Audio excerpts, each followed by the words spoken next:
নমস্কার বন্ধুরা, স্নেহা গার্ডেনের সবাইকে স্বাগত।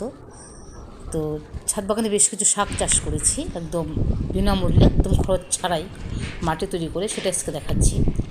তো একবার শাকসবজি তুলে নেওয়ার পর সে মাটিটাকে কি করে আমরা এর অর্জিত ক্ষমতা বৃদ্ধি করব সেটা আজকে দেখাবো। অর্থাৎ শাকসবজি তুলে নেওয়ার পর মাটিটা তার কিছুই থাকে না, এবং সে পুরনো মাটিটাকে বেশ কিছু ফেলে উপকরণ মিশিয়ে দিয়ে নতুন করে অনেক শাকসবজি চাষ করতে পারি, এবং এভাবেই আমি সমস্ত শাকসবজি চাষ করছি এবং সেটা আজকে দেখাচ্ছি।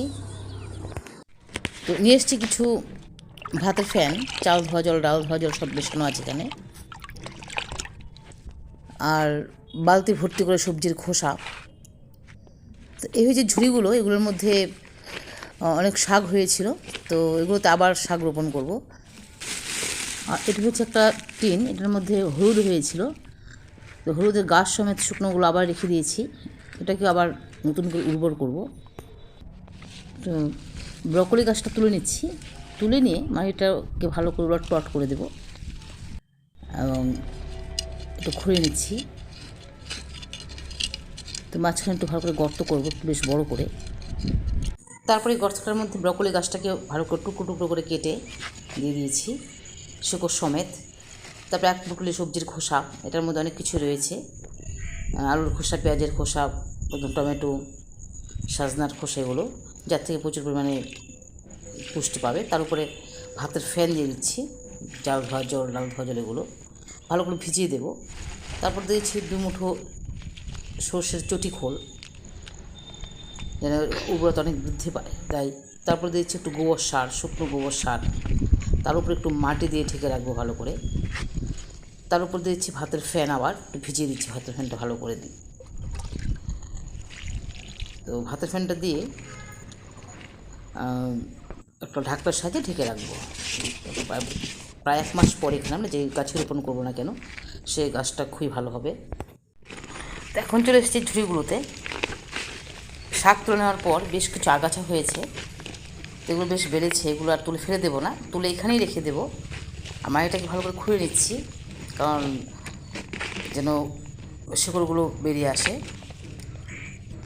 একটু ঝুরঝুরে করে নিচ্ছি। তারপরে মাটিগুলোর মধ্যেই ঘাস পাতাগুলো রেখে দিচ্ছি, সবুজ ঘাস পাতাগুলো। তার উপর সবজির খোসা দিয়ে দিচ্ছি অনেক। তারপর ভাতের ফ্যান, চাল ধোয়া জল, ডাল ধোয়া জল দিয়ে দিচ্ছি, ভালো করে ভিজিয়ে দিচ্ছি। তারপর একটু দইও দিয়ে দেবো, কারণ দইয়ের মধ্যে বিভিন্ন অণুজীব রয়েছে, দই থেকে অণুজীব তৈরি হয়, ল্যাক্টোবেসিলাস প্রজাতির অণুজীব, তাড়াতাড়ি পুচিয়ে দেবে এটাকে। তো মাটি দিয়ে এবং গোবর সার দিয়ে এভাবে ঢেকে রেখেছি। তারপর আরেকটা ঝুড়ি, এটার মধ্যে অনেক শাক হয়েছিল, লাল শাক, তো গোড়া শুদ্ধ তুলে নিচ্ছি, তুলে এখানেই রেখে দেবো আবার, কারণ শিকড়ের মধ্যে রয়েছে একটা কার্বনিক অ্যাসিড নিঃসৃত হয় এটার থেকে, এবং হিউমাসের পরিমাণকে বৃদ্ধি করবে এবং একটা হরমোনকে বৃদ্ধি করবে। তো আগে যে শাক চাষ করেছিলাম সেটা পুরোটাই আখের গাছের উপর করেছিলাম, যে আখের পাতাগুলো পচেনি, মোটামুটি একটু একটু পচেছে, সেগুলো আবার তুলে নিচ্ছি।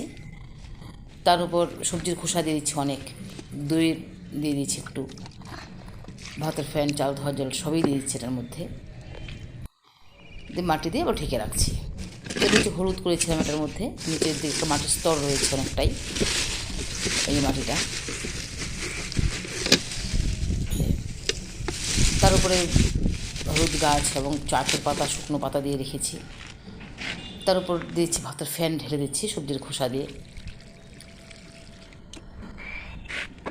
তারপর একটু মাটি দিয়ে তারপর আবার ফ্যান ঢেলে দেবো, দিয়ে ঢেকে রেখে দেবো। নিচের দিকে পড়ে যাচ্ছে, নিচে ছিদ্র করা আছে এটার।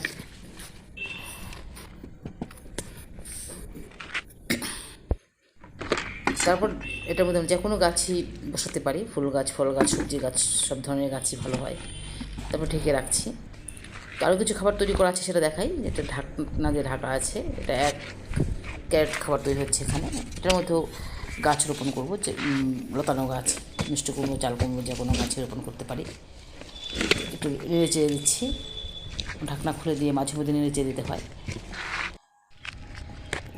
তো তারপর চলে আসছি আরও কয়েকদিন পর, তো বালতিটার মধ্যে কিছু পরিমাণ রেখে দিয়েছিলাম, সেটা একটু নেড়ে চেড়ে দিচ্ছি। এটার মধ্যে একটা অপরাজিতা ফুলের গাছ রোপণ করব।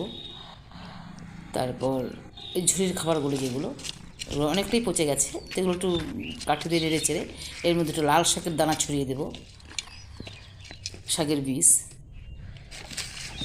আর এটার মধ্যে এই ক্যারেটের মাটিগুলো এরকম তৈরি হয়েছে। তো গাছগুলো এখনও শুকোয়নি, ব্রকলির গাছগুলো একটু আস্তে আস্তেই আছে, আর পাতাগুলো সব পচে গেছে। একটু ভালো করে নেড়ে চেড়ে উপর নিচ করে দিচ্ছি। টবের মধ্যেও আমি এভাবেই রেখে দিই, মাটির টবের মধ্যে সবজির খোসা দিয়ে, ভাতের ফ্যান দিয়ে, একটু মাটি দিয়ে। এখানেও আরেক ক্যারেট তৈরি হচ্ছে, এটাও দেখাই। এই যেটা, এখানে অনেক পরিমাণে সবজির খোসা রয়েছে এখানে। এবং যে গাছগুলো ছাদ বাগানে ফল দেওয়ার পর, ফুল দেওয়ার পর আর হয় না, বার্ধক্য চলে আসে গাছের, সেগুলো এখানে রেখে দিই শিকড় সমেত। এটাও তৈরি করা মাটি একদম, এটা একদম শুকনো ঝুরঝুরে মাটি। এটা তৈরি হয়ে গেছে। এটা ডিমের খোসা আমরা দিতে পারি ইচ্ছে করলে, এটার মধ্যে ডিমের খোসা মেশানো আছে অনেক। তো ঝুড়িগুলোতে শাকের দানা ছুঁয়ে দেওয়ার কয়েকদিন পর চলে এসেছি। শাকগুলো বেশ বড় হয়েছে। কিচেন ওয়েস্টের মধ্যে অনেক উচ্ছের বীজ ছিল, তার থেকে চারা তৈরি হয়েছে অনেক। মিষ্টি আলুরও টুকরো ছিল, তার থেকেও চারা তৈরি হয়েছে। এগুলো আবার অন্য জায়গায় রোপণ করব। তো শাক তুলে নেওয়ার পর এর থেকে অনেক শাক তৈরি হবে, কারণ ডগাগুলো তুলে নিচ্ছি। আর এই হচ্ছে পুঁইয়ের চারা বসিয়েছি ক্যারেটটার মধ্যে একটা। চলে আসছে আরও কয়েকদিন পর, এই হচ্ছে দ্বিতীয়বার শাক তুলে নেওয়া। তো অনেক শাকই আবার হয়েছে, আজকে কিছু তুলে নিচ্ছি। মিষ্টি আলু গাছটা কত বড় হয়েছে। উচ্ছে গাছ বেশ কয়েকটা কিন্তু তুলে নিয়েছি, আরও দু একটা বড় হচ্ছে। আর হচ্ছে আরেকটা ঝুড়ি, এখানেও একটা মিষ্টি আলুর গাছ রয়েছে এবং অনেক শাক হয়েছে। তো আজকে একটু শাক তুলে নেব। আর এ হয়েছে পুঁইয়ের চারাটা, কত বড় হয়েছে, বেশ হেলদি চারাটা। আর এই ট্রেনের মধ্যে কোনো এখনও বসায়নি, তো বীজ ছিল, কোনো কোনো বীজ হয়তো এখানে পেঁপের চারা উঠছে এবং নয়নতারা আর অপরাজিতা ফুলের চারা উঠছে, এগুলোর মধ্যে হয়তো তৈরি করা আছে মাটি। তো আজকে একটু শাক দিয়ে নিচ্ছি আবার। আর শুধু জল দিচ্ছি, আর কোনো খাবারই দিচ্ছি না, কারণ যথেষ্ট পরিমাণ খাবার দেওয়া আছে, তার থেকেই অনেক দিন পর্যন্ত শাক পাবো আমি। তারপর এই ঝুড়িগুলোতে শাক নিয়ে নেওয়ার পর 4-5 বার কালেকশন করতে পারবো। তারপর আবার সেম পদ্ধতিতেই আবার শাকের গোড়াগুলো তুলে এবং আগাছা দিয়ে এবং সবজির খোসা দিয়ে, ভাতের ফ্যান দিয়ে আবার রেখে দেবো। পরবর্তীতে আবার বীজ রোপণ করবো, আবার শাক পাবো। কারণ এই পদ্ধতিতেই আমি ছাদ বাগানের শাক তৈরি করি, আর বাড়তি কোনো খাবার বা অন্য কোনো খরচের প্রয়োজন হয় না। এভাবে একদম বিনা খরচায় জৈব পদ্ধতিতে সুস্বাদু, একদম রাসায়নিক সার ছাড়া সুন্দর শাক আমরা পাই। আর পুঁইয়ের ডাঁটাটার নিচের দিকে পাতাগুলো একটু কেটে দিচ্ছি, কারণ এখন বাড়ন্ত সময় গাছের, অর্থাৎ প্রথম পর্ব শেষ হয়ে দ্বিতীয় পর্ব শুরু হয়েছে। তারপরে এখানে একটা খুঁটি বেঁধে দেবো, তো একটা মাচার মতো করে দেবো, প্রচুর পুঁইয়ের ডাঁটা হবে। তো খুব সহজভাবে এভাবে আমরা চাষ করতে পারি। আর এই যে বেডের মধ্যে মুখি কুচু চাষ করেছি, এত সুন্দর হয়েছে। এখানে প্রচুর পরিমাণে সবজির খোসা ভাতের ফ্যান দিয়ে রেখেছিলাম মাটিটার মধ্যে, তার উপর কুচুর মুখি বসিয়েছি। তো বেশ অনেকটাই বড় হয়েছে। তো পুরো বেড জুড়ে অনেক শাকসবজি চাষ করছি। এদিকে মিষ্টি কুমড়ো গাছ, কাঁকরোল গাছ, আরও অনেক কচু বসিয়েছি। তো এই প্রান্তে অনেক আছে লঙ্কা, তারপর বেগুন গাছ, এগুলো বসিয়েছি, ঝিঙে গাছ বসিয়েছি খুব কম খরচ করে। এখানে ঢেঁড়সের চারা তৈরি করেছি এবং মাটিও এভাবেই তৈরি করছি, এগুলো বসাবো আবার। এখানে বরবটি গাছটাও এভাবে মাটি তৈরি করে বসানো, সবজির খোসার ভাতের ফ্যান দিয়ে বসিয়েছিলাম। খুব সুন্দর বৃদ্ধি পাচ্ছে, ফুল কুড়ি চলে আসছে অনেক।